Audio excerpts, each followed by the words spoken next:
Day, everyone. Our topic for today is about communicative competence. So, when we think, guys, about learning a language, the first things that often come to our mind are verbs, tenses, and sentence structures. But is mastering the rules of language, guys, enough to truly communicate? Okay, so welcome again to our discussion on communicative competence, coined by linguist Del Hens. This concept, guys, reminds us that knowing a language is more than just grammar. It is not just about producing sentences that are grammatically correct. It is about knowing that are grammatically correct, okay? Or I mean, knowing what we say. I repeat, let me rephrase that one. So it was not just about producing sentences that are grammatically correct, but it is about knowing what to say, how to say it, and when to say it to the right person in the right context. Okay, so let us discuss the pillars of communicative competence. Okay, let me share. Okay, it's not moving. Why is it that it's not moving? Anyway, let me have it here. Okay, so we have here, okay, wait for a while then. We have here Chomsky and Mainz. Okay, so this slide, guys, captures one of the most fundamental shifts in modern linguistics and language teaching. The debate over what is truly means to know a language. It contrasts also the Noam Chomsky structural view with Dale Hams, who is a social linguistic, and he has this kind of viewpoints also.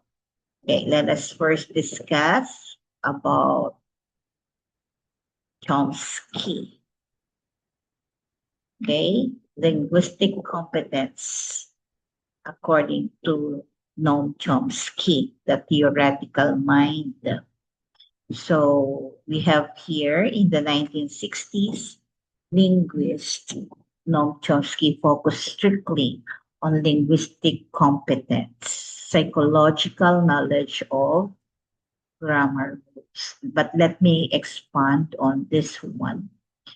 Okay, Noam Chomsky introduced a high idealized view of language, actually, guys. He separated language into two concepts. One is competence and the other one is performance. Competence is the internalized psychological knowledge of grammar rules. And the other one is performance, the actual utterances of speech in real life. Okay. What is the focus of Chomsky? Chomsky was strictly concerned with, it says there, linguistic competence. Why?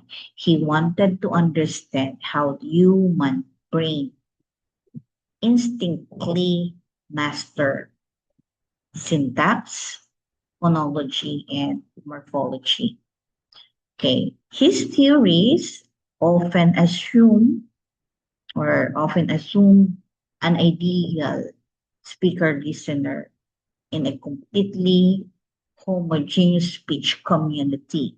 For him, language was a mental tool and errors made during actual speech, like for example, slips of the tongue, fatigue, were just performance flaws that didn't change the underlying mental grammar.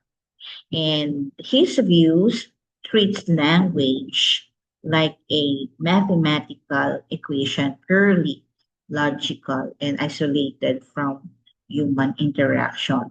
Unlike Del Hams, okay, it's about the communicative competence. His target is about the social reality because he's a social linguistic. He argued that if you only know grammar rules, you lack the social skills. He also said there the speaker must know when to speak, when to not, and as to what to talk about, with whom, when, where, and in what manner. Okay, that is according to Hems. Okay, because according to him, okay, he argued that a person who only knows how to produce grammatically perfect sentences is essentially a linguistic robot who would be completely unable to survive in a real society. Okay, so they have different theories, guys. If you only have grammatical knowledge for him, you lack the social skills needed to navigate the nuances of human interaction. That's why he's a social linguistic, no? So he famously stated that the speaker must know when to speak. It says there, when to not, and to what to talk about, with whom, when, where, and in what manner. So language does not exist in a vacuum for him. To truly master a language, a speaker must understand the cultural, situational, and social context of their communication. That's according to Hems. Okay. So this theoretical shift, guys, completely changed how we teach English.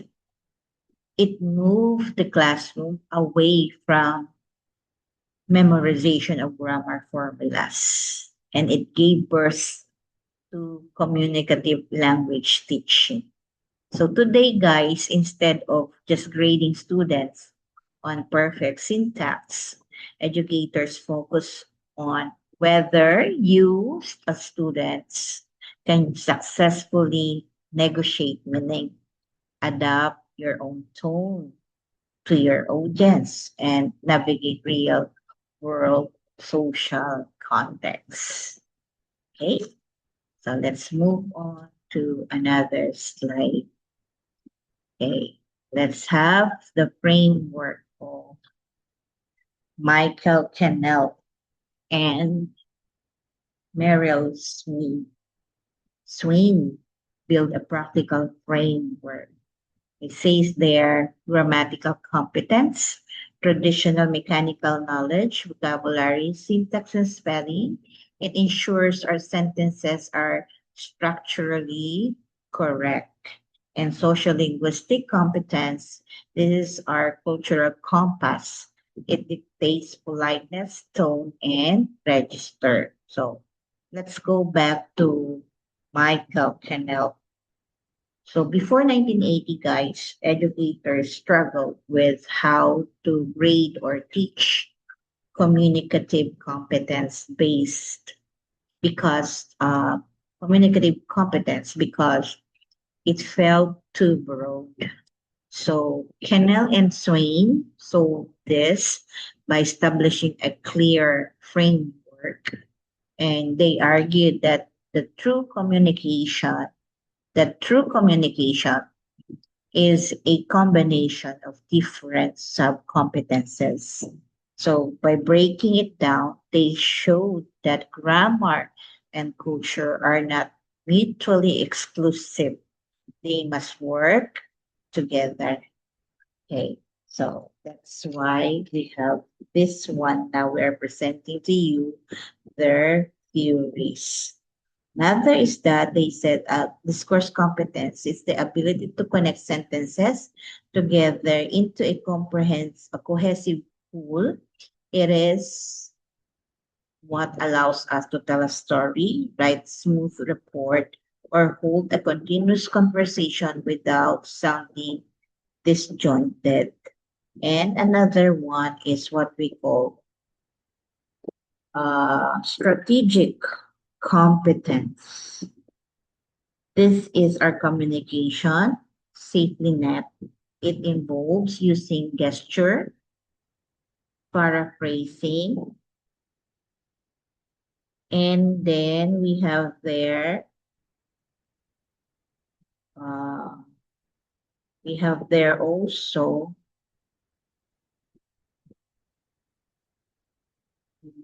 shifting tone to keep the conversation alive. So these are some theories, no, about communicative, okay, about communicative competence. So these are some of the important ideas that we will be discussing here about communicative competence. Okay, last time we mentioned and we said that Ron Hubbard says that the success level of a person is his communication. That's why we have to fully appreciate what communicative competence means. And we have to look past the idea of just knowing a language. Okay? Take note, guys, that when linguist Dale Hempes coined the term in the 1960s, he was reacting against the rigid view that language competence is about knowing grammar rules. He famously pointed out that a person who speaks only in perfectly grammatical sentence but doesn't know when, where, and with whom to use them would be an institutional anomaly, essentially a social robot. I mentioned this one uh, a while ago. And through communication, or I mean, through communicative competence, is the knowledge of both the linguistic code and the social cultural rules of use. Okay, so take note of that idea according to Camps. Okay, so this is the foundational mechanics of language, the grammatical competence. Okay, take note of the four. Actually, there are four dimensions. We have the grammatical competence, social linguistic competence, discourse competence, and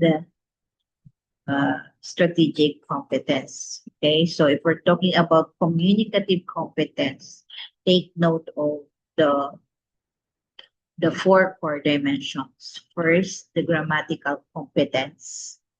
Uh, this is the foundational mechanics of language. It involves mastering vocabulary word formation, morphology, syntax, sentence structure, spelling, and pronunciation. The goal here is accuracy, guys, for grammatical competence. For social linguistic competence, this is the ability to adapt language based on the special setting, the topic, and the relationships between speakers. It requires an understanding of status, politeness rules and cultural norms. And the focus here, or the objective, or the goal, I mean, is about appropriateness. And the third would be discourse competence. So language really happens in isolated sentences. Discourse competence is the ability to connect phrases, sentences, and ideas so they form a seamless, meaningful whole, whether it's the meaningful whole, whether it's a spoken conversation, an essay, or a legal brief. It relies on two elements. We have the cohesion and coherence. Okay, when we say cohesion, guys, the structure links, like, for example, pronouns, transitions, and conjunctions tie that tie text together. When we say coherence, the logical relationships of ideas. And the last one is what we call strategic competence. Okay, so this is now the ability to use verbal and nonverbal communication strategies to compensate for breakdowns in communication or to enhance the effectiveness of the message. And the primary goal here is about performance and repair. Okay, so take note of this communicative competence. So let me try to uh, underscore them again, guys. Okay, tell you the four competencies. We have the grammatical competence, social linguistic competence, discourse competence, and the last one is strategic competence. So I hope you were able to get them and were able to understand our lesson for this day. Again, thank you guys. Have a nice day.